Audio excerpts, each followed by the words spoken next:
उधर भाई क्या अण्णा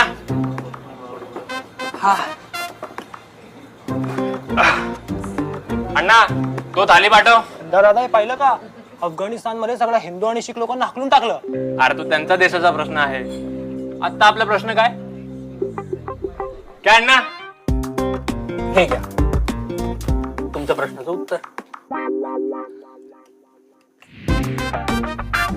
दादा बांगलादेशमध्ये हिंदूंची घरं जात आहेत. आता काय तिकडे जायचंय का आपण? क्या अण्णा? दादा कोलकात्यात दुर्गा पूजेवर बंदी घातली आहे. वोटिंगची कमाल. अरे जाऊ दे ना, बंगालमध्ये झालंय ते. तू ते बिल्ले पाठवून महाराष्ट्रात. क्या अण्णा? दादा तुला माहिती का हिमाचल मध्ये काय चाललंय? माहिती आहे ना. 90% लोकसंख्या आहे तिथं आपली, पण 3% वाल्यांनी रेव्हेन्यू कब्जा केलाय. कमीत कमी 5% तरी डिस्काउंट द्या आम्हाला. काय अण्णा? चल उपमुख्यमंत्री मुस्लिम करण्याचं ठरलं म्हणे. राजकारण आहे बाबा सगळं. चिल.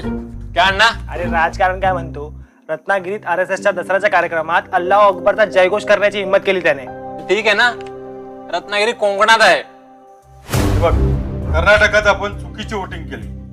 काय झालं? तेच लोक आपल्याला तिथून हाकलून लावायला तयार झाले. इथल्या जमिनी, मोकळी मैदानं, मंदिरं या वक्फ बोर्डच्या नियमामुळे हडप होणार आहेत. हिंदी, मराठी, गुजराती नाही पाहिजे, त्याला फक्त उर्दू पाहिजे. प्रेमाच्या नावाखाली आपल्या पोरींना कापायचं, त्यांचे 35 तुकडे करायचे, फ्रीज मध्ये ठेवायचे. मगाशी काय बोलला तू? बांगलादेशात जाऊ आपण?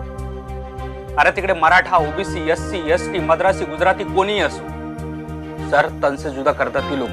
आणि तुम्ही काय करताय? एक न्यूज सांगणार आणि दुसरा अण्णा अण्णा करणार.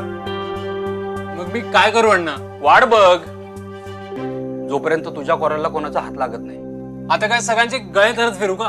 तू कुठे नको जाऊ, फक्त बूथवर जा आणि तय कर काय फीचर हवंय तुला. खाली बातों से काय नाही होणार.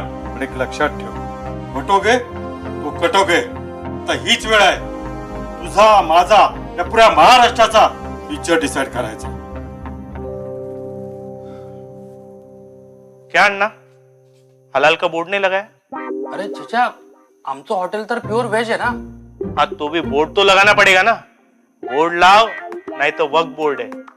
काय चल एक सर्वधर्म वडापाव लगा. संकट वाटते तितकं दूर नाहीये. गप्पा झाडण्यापेक्षा बूथवर जाऊन मतदान करूया. येत्या 20 नोव्हेंबरला तुमचं एक मत महाराष्ट्राला वाचू शकतं.